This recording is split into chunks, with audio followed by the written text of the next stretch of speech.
ফেনী, চিটাগং, নোয়াখালী, কুমিল্লার বন্যার সামান্য কিছু চিত্র তুলে ধরলাম আপনাদের মাঝে। ত্রাণ সহায়তার জন্য শিক্ষার্থীরা প্যাকেজিং কাজ করছে ঢাকা ইউনিভার্সিটিতে, টিএসসিতে।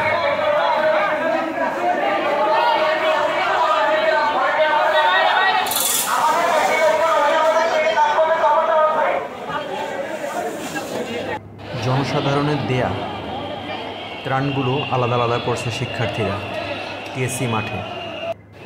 গাড়িতে নেওয়ার অপেক্ষায় সবগুলো এক জায়গায় জমাট করে রাখা হয়েছে। ৭১ দেখিনি, দেখেছি ২৪। কিন্তু শিক্ষার্থীদের এত সুশৃঙ্খলভাবে যা করছে এটি আসলে দেখার মতো, শেখার মতো। আমি আমার জীবনে যা দেখেছি, কখনো এত বড় ক্রাইসিস দেখিনি, এত বড় বন্যা দেখিনি আমার জীবনে।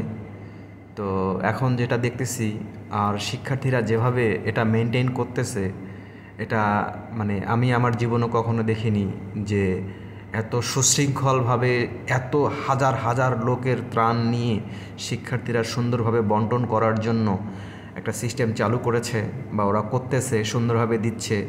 আল্লাহ যেন ওদের মনের আশা পূরণ করে। এভাবেই যদি আমাদের দেশ সুশৃঙ্খলভাবে সব কিছু, দুর্নীতি থেকেও যদি এইভাবে যদি একটু যদি বের হয়ে আসে, সবাই যদি ভাবে যে দুর্নীতিটাকেও আমরা যদি ধরে আটকায় রাখতে পারি, তাহলে মনে হয় দেশ আমাদের আরও সুন্দর হবে, এই শিক্ষার্থীদের সব কিছুই সফল হবে।